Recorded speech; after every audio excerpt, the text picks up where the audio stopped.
kick off then, I think, seeing as a lot of people are in the room. Hi, good afternoon. I'm Harry Pitts. I'm the chair today.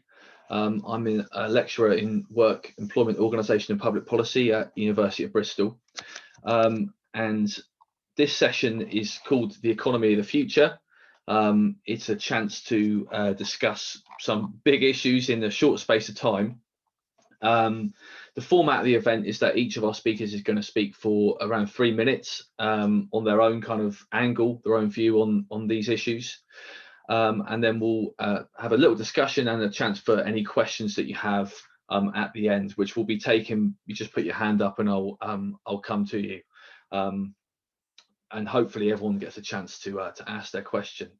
So yeah, the future of the economy. I mean, if we were having this meeting before COVID-19, we'd be looking at issues around automation, the kind of hype around automation and the future of work, but also the kind of underpinning productivity crisis, which kind of mitigates some of those hopes for the future. We'd be talking about the rise of authoritarian populism, retooling the state for kind of protectionist projects of national renewal.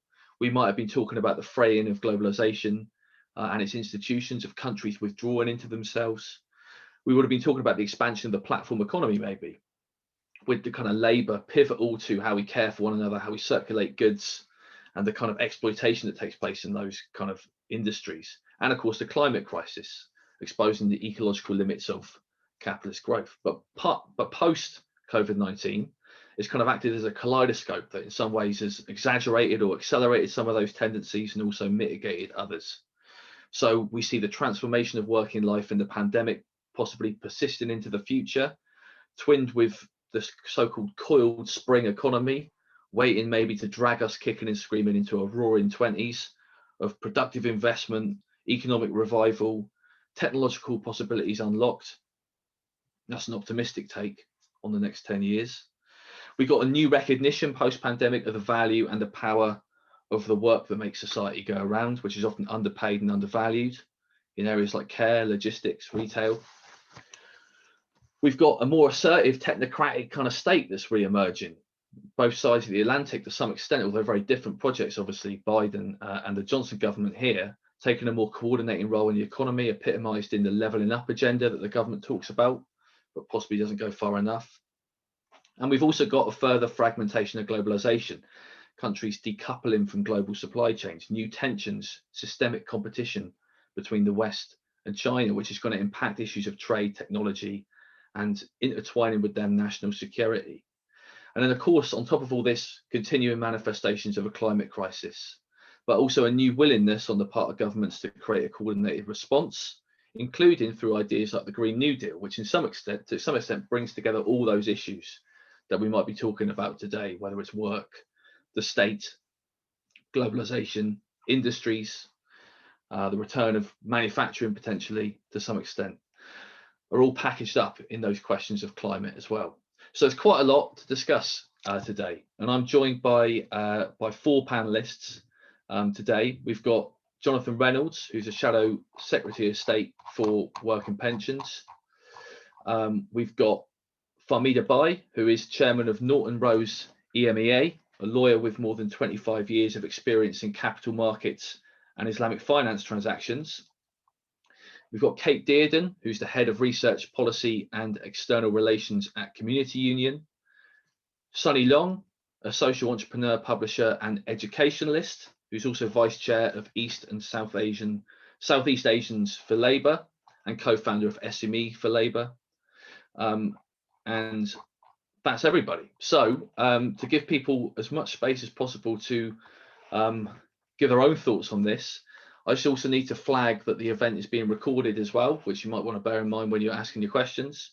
I'll open with the panelists for their opening remarks, and I'll give you 3 minutes, and I can't send you a message to alert you when you're going over, so you might see me waving frantically if you go too far over. So I'll start off with Johnny Reynolds. Thanks for joining us today. Harry, thank you for that introduction, and thank you everyone for being here on a Sunday morning and for organising this conference and event, which is a great thing to be part of. Now, as you've indicated, Harry, 3 minutes is not a great deal of time to talk about the entire future of the economy. So what I want to start off with to start the discussion is to focus on work and the quality of jobs and of work and why that is so important to the country's future. And I'll actually go as far as to say the quality of work, and I'm talking about here about pay, conditions, prospects for advancement, I actually think is the biggest issue facing the UK economy. And I think we all know why that is. I mean, our economy in the UK is good at creating numbers of jobs. Like in recent years, the UK economy pre-pandemic has created more jobs than any politician thought was going to occur. If you go back to the early budgets of the coalition government of George Osborne, if you look at what they were projecting there, it was of much higher growth, which never happened. Austerity completely crushed the prospects of that. But it was also a projection of higher growth with higher unemployment. Now, what we got was lower growth, but much higher employment, which I think took a lot of people, frankly, by surprise. But that brings us to what I think has been the defining feature in work over the last 10 years, which is of the growth of in-work poverty, the growth of insecure work. And the fact that that's happened while the employment rate has been relatively high, I think should be of huge concern to everyone, particularly when you look at how it's been combined with really poor productivity and really poor growth in real wages. And whichever way you look at it, 1 in 8 UK workers is in poverty. Before COVID, according to the TUC, 3.5 million workers, which is 1 in 9, were in some form of insecure work. I don't think, to be honest, Harry, you need to give the statistics on it. I think people know this. They know this from their own community. They see it in their friends and family, and they know it's something we've got to tackle. And my belief in my job in the Department of Work and Pensions brief is that the central mission of how we tackle poverty, destitution, the denial of opportunity has to be in this agenda in getting it right. You know, as politicians, we're all guilty of, often we talk about green jobs, or we talk about manufacturing, or we have high-vis vests on and want to do visits. That's important, but the question is, how do all jobs become good jobs? You know, what is our system in place to do that? And that is what I hope a session like this will focus on. I think the answers, in about the 30 seconds I've got left, I would say, well, some of it's got to be regulatory. Look, that is about things like banning fire and rehire and tackling the regulation of 0 hours contracts. I think it's part of the Matthew Taylor report on good work in terms of who's an employee, who's a worker, who's self-employed, where should the burden lie for proving your status. The unions have done brilliant work on this in the last few years, but there's got to be political leadership as well, I think, to tackle some of these things. It shouldn't just be left to the legal system to address. I think in my brief, there's a huge amount to do in social security. I mean, the government will often say the changes they have made are to make sure work pays. Well, actually, there are still massive disincentives to work in terms of second earners and the universal credit, in terms of how childcare costs work. I think the support for disabled people is nowhere near good enough. And then there's a huge amount of work to do around self-employed people as well. But another pillar of this, which a session like this should cover, I think, is what should the incentives be in the system? What should the system be in terms of people who do recognise unions, do pay the living wage, do offer people good prospects for advancement? What should the system do to reward those people? That is a really big question. I'm sorry, I've got some noise here as my plumbing is being addressed in this house at the Simid. I hope you can't pick that up on camera. One caveat I want to say on that, Harry, is as well as that partnership with the private sector, there is a part of this which is very much the public sector, and that is things like social care, which we can't run away from any longer. You know, a huge amount of insecure and low-paid work is in a sector like social care, and the answers have got to be public to that. So my final point is, I think I've run slightly over, is that the government are nowhere near on any of this. There's no employment bill in the Queen's speech. There's a complete withdrawal from an industrial strategy which might address some of these things. There's no recognition even of the changes the government themselves have made in the social security system to get us through the COVID pandemic. So I think we've got to be talking about this. I very much hope that's what a session like this will focus upon. Great, thanks very much, Johnny. And yeah, not too far over. I'll move without further ado to Farmida. Hi, Farmida. Hi, Harry, and hello, everyone. I work primarily with global companies, and I've been fascinated by the change that's been taking place for the last 3 years. I think we can speculate about why, but for me, it was really kicked off in 2019 when the Business Roundtable, this is a group of the biggest CEOs in the US, people like Jeff Bezos and Tim Cook and others, came up with a statement where they said the purpose of a company wasn't just to look after its shareholders, it was also to look after employees, customers, the community at large. And that was a really interesting reframing of where global business is at the moment. And that got a further boost last year with the Black Lives Matter movement, where I have found it very difficult over the last 20 years to get people to talk about the impact of race on career prospects and promotion in the city. But last year there was a fundamental change, and big businesses started setting up targets for people of color as well as women. There was this sort of fundamental change which I saw being driven by big business. And then of course now we've got the pandemic, and that has resulted in another big shift in terms of how big business deals with employees. So we're not, we're those of us who are fortunate enough to have the kind of work that allows us to work from home. We have employers now who are concerned about mental health, about making sure that how we come back into the workplace is flexible and agile.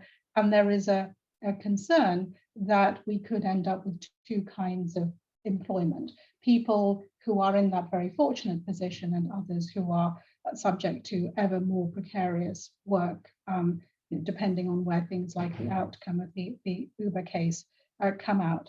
And very interestingly, in the US now, we have the Biden administration looking at fundamental tax changes, setting up perhaps a minimum global tax, which means that some of the, particularly the tech companies that haven't always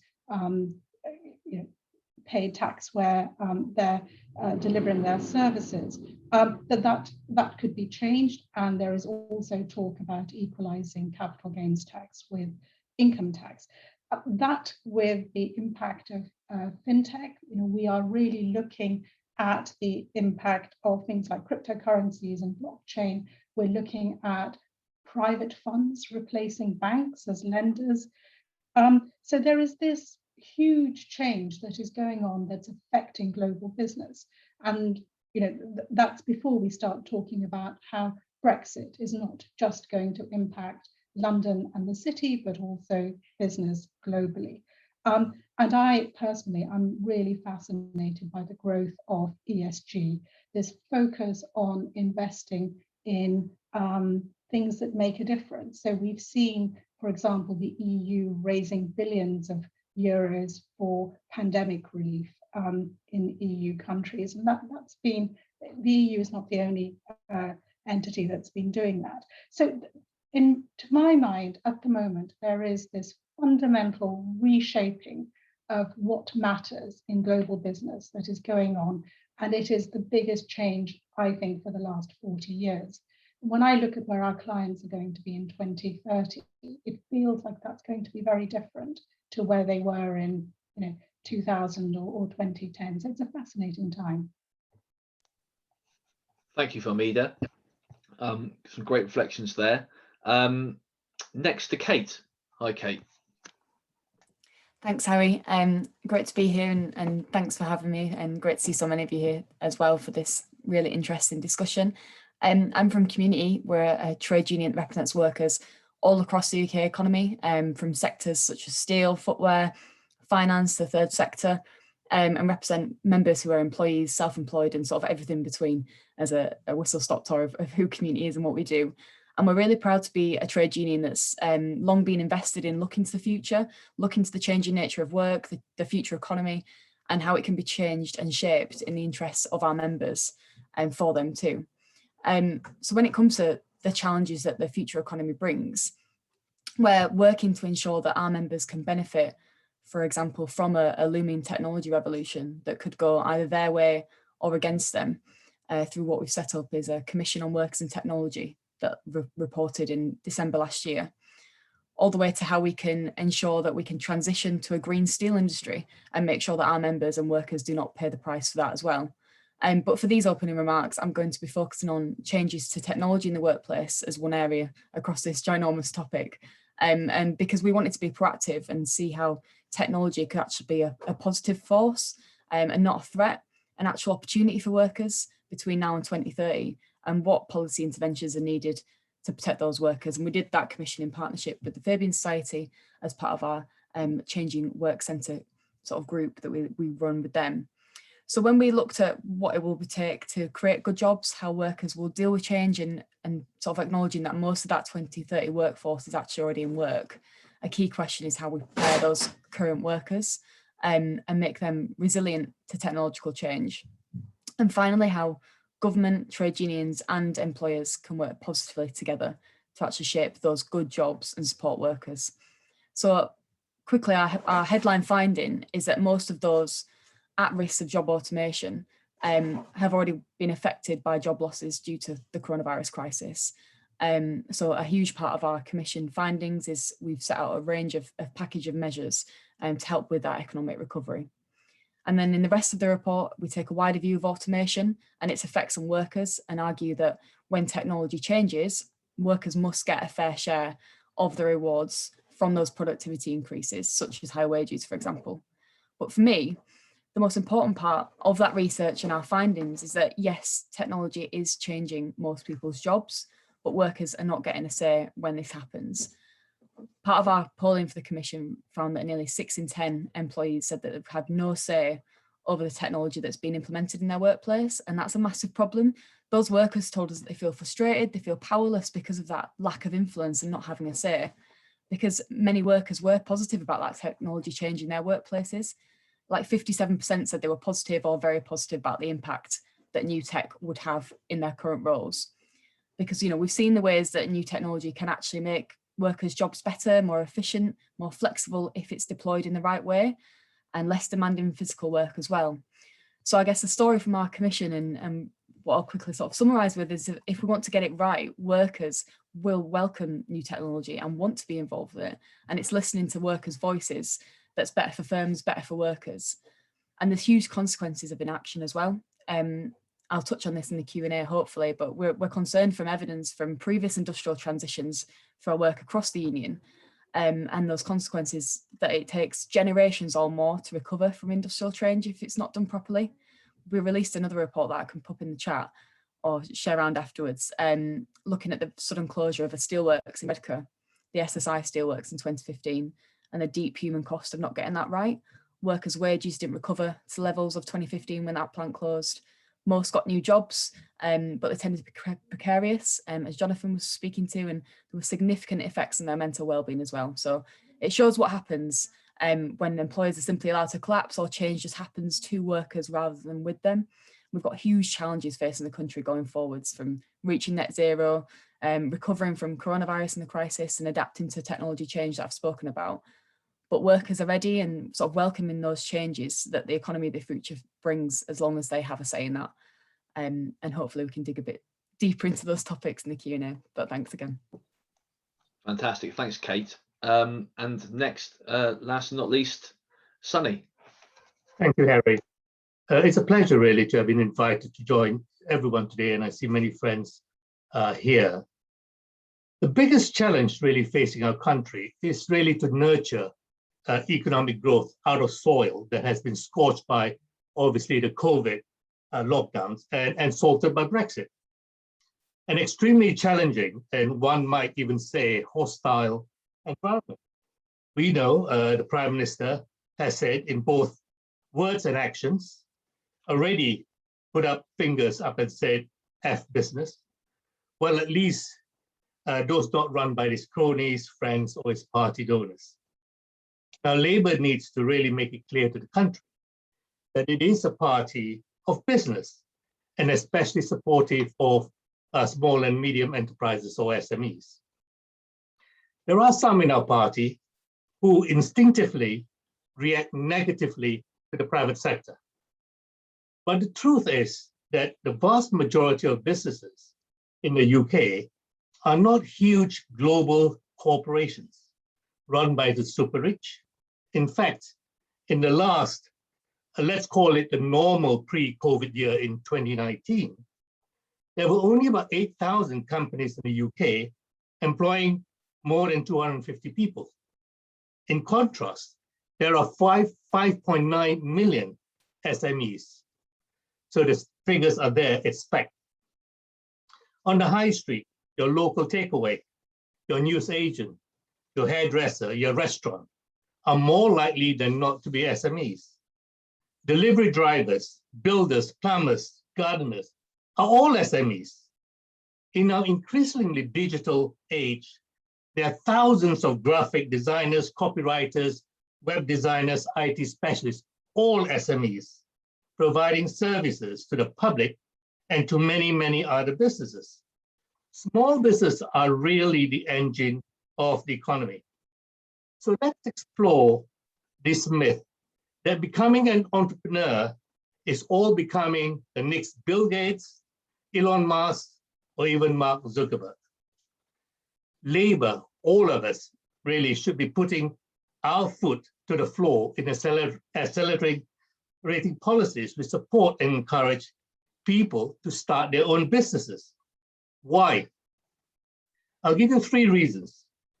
1, small firms, and often family firms, as Biden will say, the mom and pop businesses, located within our communities, employ a few people with a shared vision, with shared values, together working for a shared purpose, and often have staff that are more loyal, hardworking, and dedicated than those working for conglomerates.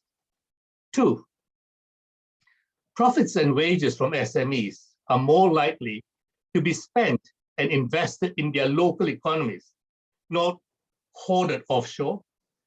And 3, SMEs can create jobs far more quickly, more responsively, and more agility than either multinationals or governments.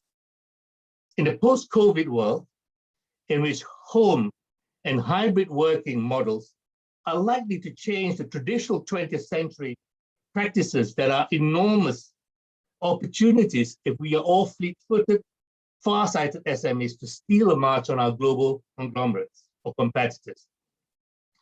So it is vitally important that we, Labour, we develop policies to nurture and develop our own citizens' entrepreneurial talents. And there are many, many people out there, and I've seen them all around the country. There are many levers available to governments to encourage startups, from national insurance holidays to tax relief, direct investment, loan guarantees, to name but a few. So when companies are successful, we should provide incentives for them to remain in this country rather than be broken up, bought up, and moved to America, China, or elsewhere as soon as it becomes profitable. Companies which stay in the United Kingdom contribute to the exchequer. They create jobs and increase spending and investment in the local economy. Labour must ensure that SMEs become an integral part of our nation's economic policy and ecology. This is how we can actually achieve economic growth and rectify the regional and social inequalities that have been exacerbated more than a decade of Tory government. We need to really let the voting public know that Labour means business. Thank you.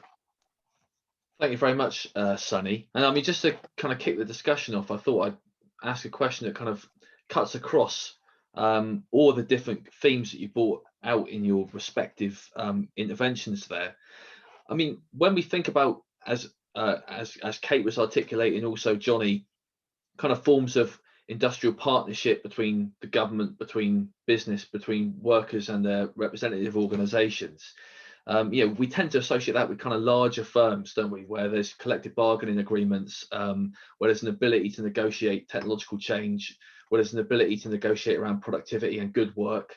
And a lot of Biden's agenda could be associated with that kind of larger enterprise.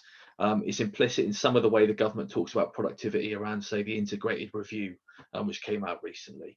How do we kind of make sure that the majority of workers who are employed at smaller firms, who also at the kind of more precarious end of that hourglass economy that Farmida described, can also kind of participate in those social processes of negotiating these changes in our economy and securing good work?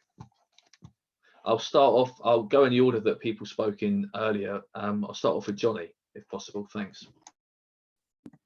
Thanks, Harry. Yes, I mean, great perspectives from the panel there. But your question goes to the core of something I was trying to hint at, which is, I've said this many times, I think there is a real problem in politics, but especially on the left, that sometimes we want to put things into quite easy categories that just don't work. You know, the big and small business is sometimes, I feel, a little bit part of that. You know, I mean, yes, big businesses, I think, are more prone to abuse, you know, monopoly positions in the market and that sort of thing. But actually, some of the best working conditions in this country are actually in big businesses, not in small businesses. And we just got to acknowledge that.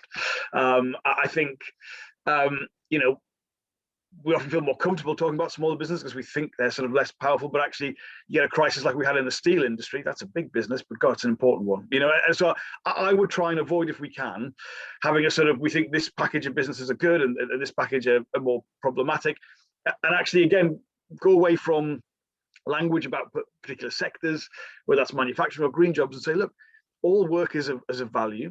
All work has an impact that's beneficial for the worker and the country, but how we make all jobs better, I think, has got to be part of that question. And there is no doubt that technology is changing things very significantly in terms of things that would have been once been done by bigger entities are now much more easy to break up into smaller tasks and do them. I think that is a big question. I really agree with what Kate said around, you know, the question of technology cannot be a Luddite one. You know, it feels like that's a conversation been going on in my constituency for over 100 years at least. You know, it's about how we can use technology in a way which shares the benefits of that being introduced and doesn't continue the trend which I talked of in my introduction, which is where things that once would have been a shared partnership between a firm, the state, and an individual, increasingly those risks are pushed onto the individual. And you see that very much in terms of how, for instance, again, the tax system, the social security system rewards and protects people in different ways depending on their employment status. So again, I'd say you can't just, unions have done brilliant work on this, but you can't just allow it to be a union and legal route to seek redress. There's got to be real political leadership, I think, in part of that. And that goes to the core of the government being part of this conversation, and they're not at the minute. As I say, you know, I know the employment bill was broadly spun as a post-Brexit securement of workers' rights, but it's not even doing that. There is no employment bill in the Queen's speech, and it's not getting into any of these things that everyone, think of the scope of what we've just talked about, just 4 different perspectives on this issue, and your introduction, Harry.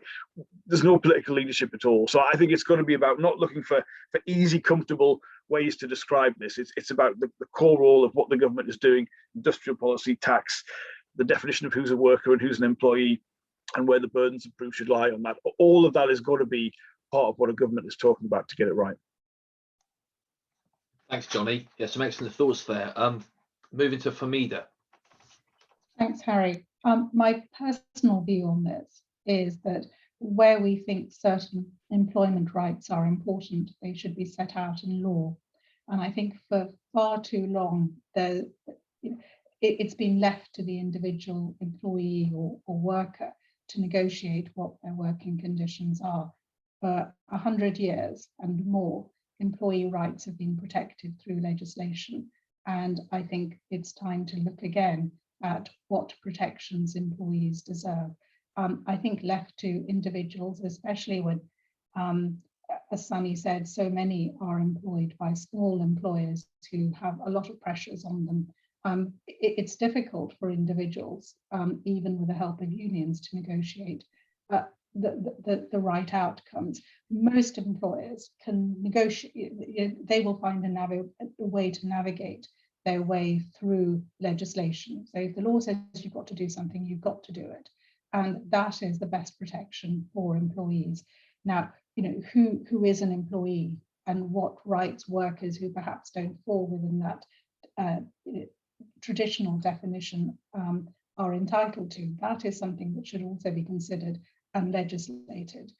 I think leaving people to work this out for themselves has led to the terrible position that many people are in today. Thanks, Farmida. Moving to Kate. Thanks, Harry. Obviously echo everything that's been said already. And without repeating it all, maybe I'll take a slightly different angle. from sort of the work we've done as a union. But I'd also completely agree with what Jonathan said, that these solutions, these challenges have to be solved in partnership and in social partnership, and government have to take the lead in it. It can't just be up to us, as Jonathan said, to trade unions and to working with good employers. We do need that wider strategy across the country, across all sectors and different kinds of employment. And how can we make innovation work for workers is one of the key questions that we always come back to.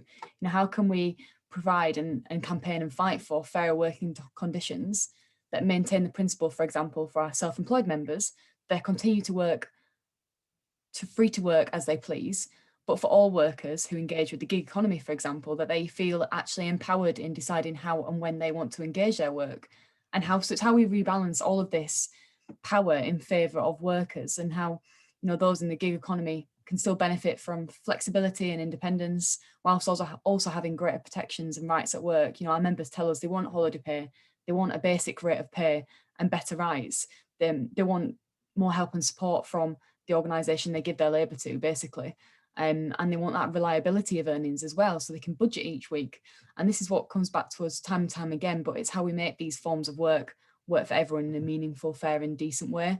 And just to finish on tech, we are so far behind in terms of legislation in this country from actually protecting workers from the potential negative impacts that AI and automation might bring, from discrimination to actual workers' rights and consultation in the workplace when technology is introduced. We wanted to see an employment bill that gave workers the absolute right to be consulted when technology is changed or new practices introduced in the workplace. There's so much that we need to improve on in this country to make it work and actually give workers that power to lead on that change.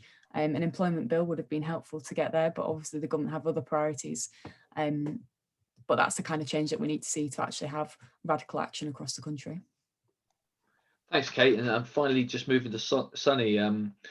So you was talking about small businesses, obviously. How do you see small businesses fitting in with that with that more expansive framework of social partnership around good work and productivity practices? Yeah, thanks, Harry. Look, not all big businesses are bad, and not all small businesses are good. There are bad small businesses and many good big businesses as well. Look, what we really need to look at is to ask ourselves, what are businesses for? What is the social value of businesses? Currently, there's more emphasis on shareholder value rather than the social value associated with businesses. I'd like to see more employees representation on main board of directors, whether it's a FTSE 100, FTSE 250. Where's the employee representation on board of directors? I personally believe if there is employee representation on board, it makes for better employer-employee relationship. And I'd like to also see bad directors be disqualified. It's on the statute book. We don't use it enough. There are numerous directors who have committed, whatever they've done in the past, still continuing to be directors. And we should really bring this up and actually disqualify many of them, over a short period of time or longer period, depending on the offenses and all that. Look, I'm a firm believer of the free market capitalism. However, I believe the market is broken and we need to fix it again. How do we actually bring the market together that is free for everybody and not just a few? And this is currently happening. The party really needs to take the bull by the horn and says, look, we're not getting rid of free market.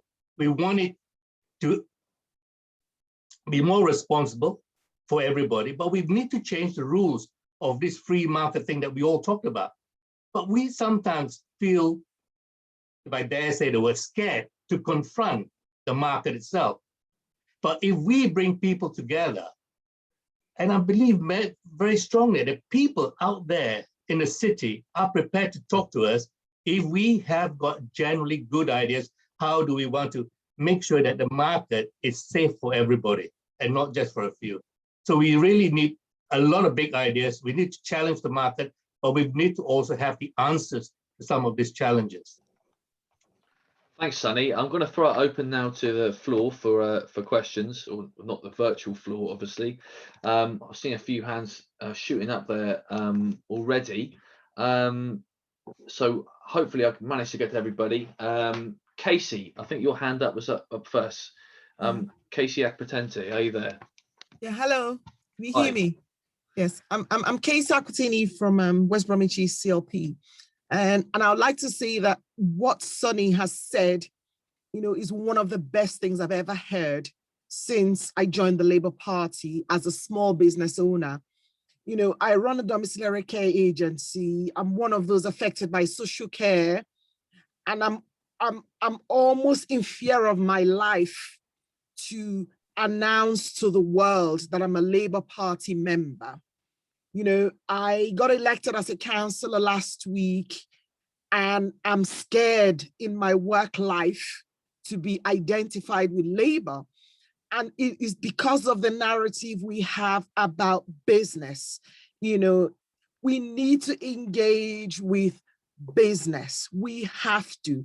I mean, for example, in the West Midlands, we have very strong care associations full of small, struggling people like us who couldn't find jobs. I mean, I did an MBA and I couldn't find a job, and I ended up creating my own job. And in the last 17 years, I've created employment in several businesses, but I am tagged and tainted, and I fear for my life to identify with Labour. So we need to tackle that narrative that Labour Party is an enemy of business, and it shouldn't be. Can you imagine that, like Sonny said, a florist and, the small people just struggling, now being in the same category as big businesses like Amazon? It doesn't make sense. And again, something else that Sonny said about having the courage, to confront and talk about the free market. Now, the city is not going to listen to you if you don't look anything like them. So within the party, we need to be forming groups of people like myself as well, who understand the insides of it. And then when you come to talk to the city, at least they will probably listen to you because you have an idea and they don't see you as an obvious enemy. So it's something that we need to talk about, because there are several, businesses like ourselves, smalls, even social enterprises, anything that it's business, it's just like, even when you're campaigning, Labour Party, they hate business. And even like those in social care, and I say to them, are you kidding me? We are in social care, we need to be pulling together to solve the problems in our sector. And then you have, the employers, the business owners who are struggling, and they're going to vote the other way. So we're kind of voting our own interest, and it's because of the narrative around the Labour Party and business. So it's something that we really, really, really need to tackle. And then there you now talk about Middle England, because most of those people are the people that are the so-called Middle England that we need to win back and listen to. Because in the narrative we have created around business, it now sounds like the Labour Party is not aspirational. The truth is that out there, it's like, you're taking from somebody else and giving to somebody else. But that's not it. That is not what it's about. We're talking about leveling up. We're talking about, removing the inequalities, the injustices, and creating a fairer society. But we don't use the right language, emotionally, physically, and otherwise. Thank you, Kacey. I'll let the panel. I'll take one other question, okay, and then at least we've got a couple of people from the floor, and then I'll let you come back, and then hopefully we'll get another couple of questions in as well. So I'll turn now to Alec Lever.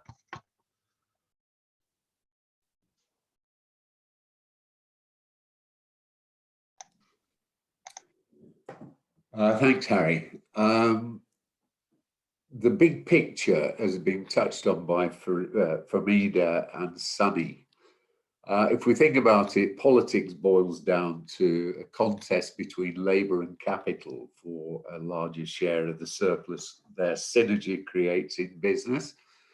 And at the moment, if you look at the wage share of GDP, it's about 4% too low, which leads to a demand deficit and secular stagnation. The question is, why is that? The point that Farmida was making about the US Business Roundtable statement on corporate purpose reads like a Labour Party manifesto. Now, you'd be surprised why CEOs are saying that. And the reason is that the CEOs are not in control of the large corporations. As Farmida was saying, it's the shadow banks that are now in control. So if a CEO wants to give a union an above inflation pay rise, they will be fired at their next AGM because of the control over the corporations from the voting rights at AGMs of shadow banks. The pressure that brings down the supply chains of the large corporations at the top of the food chain transmits right down through Sonny's SMEs, right down to communities, self-employed people. Because if the consumer isn't being paid a wage that creates demand, the people at the bottom of the food chain are going to struggle to make a profit because the demand's not there.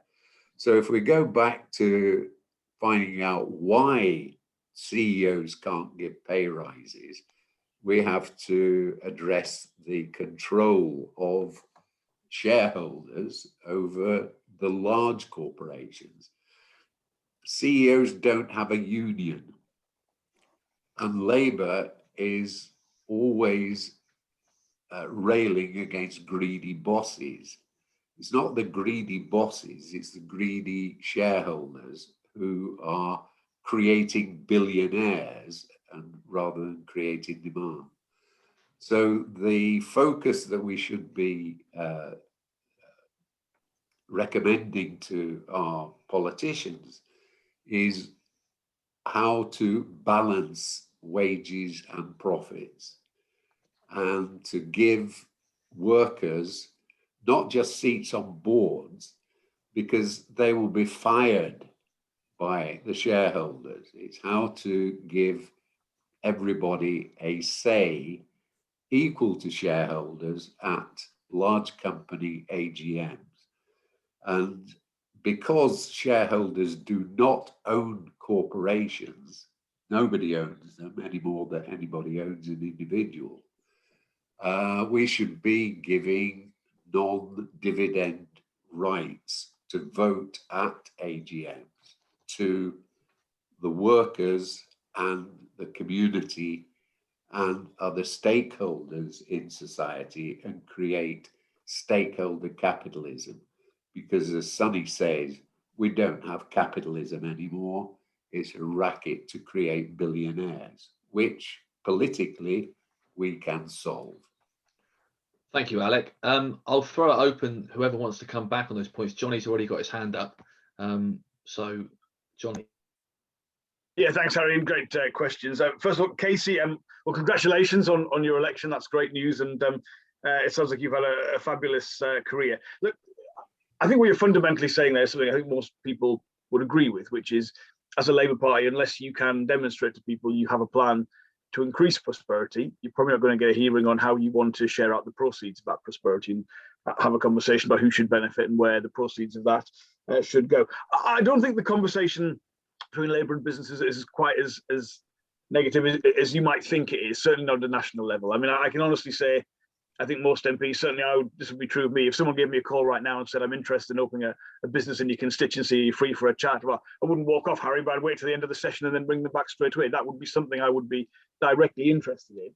And the last few years before the change of leadership of 2019, I was our shadow city minister. And at times, that's always a demanding role to have in the Labour Treasury team. But I can tell you there's a huge amount of support, even in the city, for the Labour Party. There's a group of people there who are very interested in how the economy works, recognise the flaws it has. Even in some places, I always remember a conversation with someone who worked in private equity who started the conversation by saying, I think the economic model we have in this country is broken. I think that the proceeds of, he gave the example of, he was still a Stoke City season ticket holder, and he said, he buys his ticket for him and his family at the start of the season, the people he sat next to for years, paying installments, and he just thinks that disparity is too great. It damages the cohesion of the society and economy which he is part of. So it's not as negative as I think you may fear it is, but your point is a valid one, which is we've got to have a conversation with business that's sensible as a partnership, that doesn't pull its punches where we think things need to change. But obviously,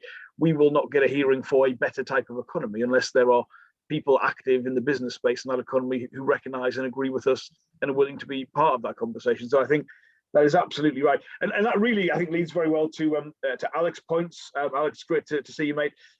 Which is really about how does asset manager capitalism work? I mean, that is, I think, one of the more poorly understood bits of how the British and actually Western economy works. Alec, you've always been interested and engaged in. I used to say to colleagues sometimes when we were talking about, for instance, nationalisation, there is not a group of people in a room called the shareholders. There's how we control and own assets, particularly through our pensions, that relate directly. And unless we have an understanding of that, an understanding of corporate governance, fiduciary duty, then really, again, we will get it wrong. I think, well, the crucial question, I think, Alec, is first of all, how do people exercise the ownership of the assets that they have, particularly through pensions, particularly how through things like voting rights work?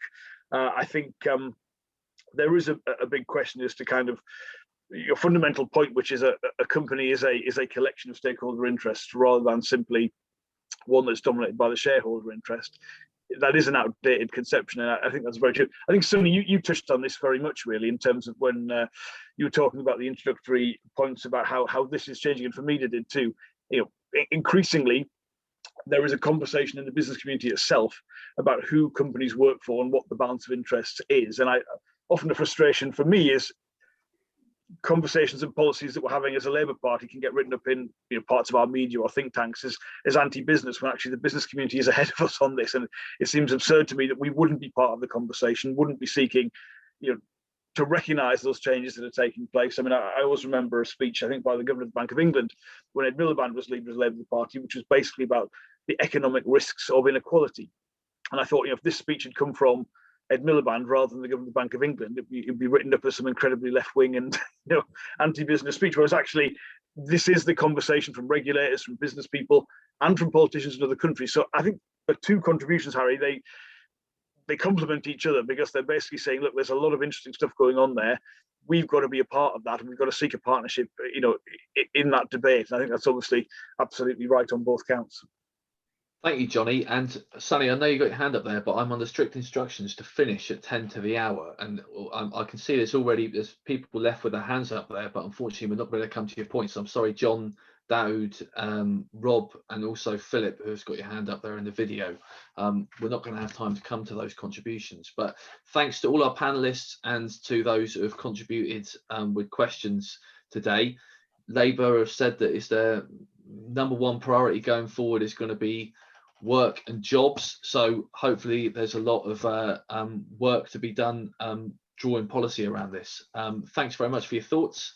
And again, sorry we have to curtail the discussion, but it's my duty as chair to bring the session to an end. So thanks very much and enjoy the rest of your weekends.